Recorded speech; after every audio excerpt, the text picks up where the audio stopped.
Voyons maintenant comment vous pouvez créer et modifier des zones de livraison pour votre magasin.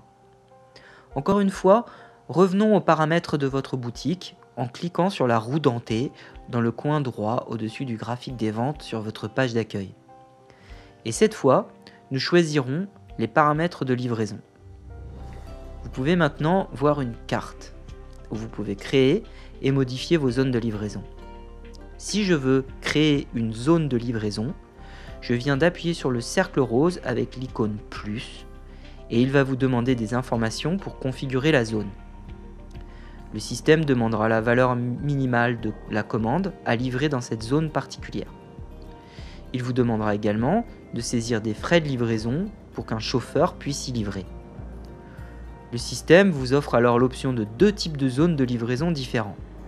Forme de cercle, il s'agit d'un rayon autour de votre magasin, par exemple 1, 2, 3 km autour de votre magasin, ou une forme de polygone, qui est l'endroit où vous pouvez dessiner une forme très spécifique qui inclura ou exclura des zones spécifiques. Commençons par une zone de livraison polygonale. Je vais choisir la valeur minimum de commande pour livrer dans cette zone à 10 € et nous allons faire les frais de livraison de 5 €. Ensuite, tout ce que j'ai à faire est de cliquer sur Ajouter une zone. Vous pouvez voir maintenant que nous sommes en mesure de modifier cette zone de forme carrée telle qu'elle est mise en surbrillance à droite de l'écran en gris. Et vous pouvez également voir des points blancs autour de la forme que nous pouvons actuellement modifier.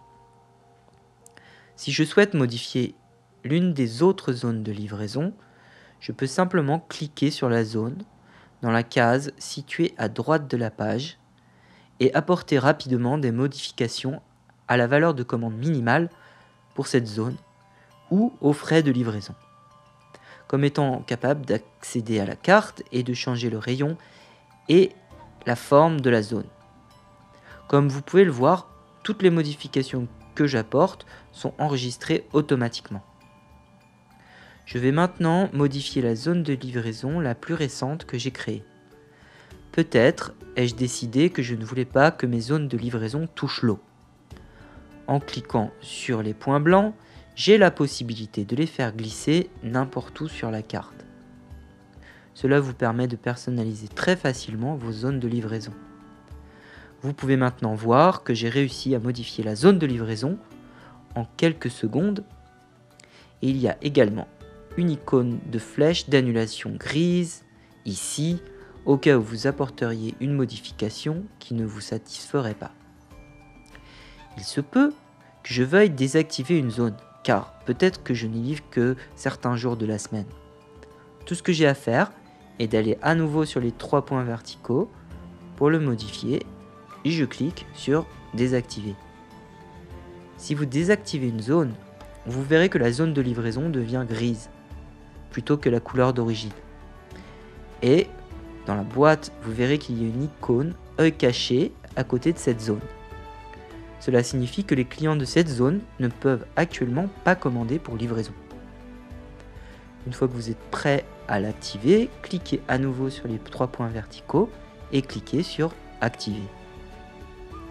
Vous pouvez également supprimer complètement les zones de livraison si vous avez décidé de supprimer certaines zones de votre rayon de livraison. Pour ce faire, cliquez sur la zone, allez dans la case, vous verrez en gris lorsqu'elle est modifiable, cliquez sur les 3 points verticaux, puis sélectionnez supprimer. Comme cela supprimera complètement la zone, comme pour la suppression d'un élément de menu, il va vous montrer une invitation pour vérifier que c'est bien ce que vous souhaitez faire. Vous verrez appuyer pour supprimer supprimera définitivement la zone 6. Si vous êtes satisfait que ce soit correct, cliquez sur supprimer et maintenant cette zone a été supprimée pour votre boutique. Vous pouvez maintenant voir comment créer, modifier, désactiver et supprimer vos zones de livraison.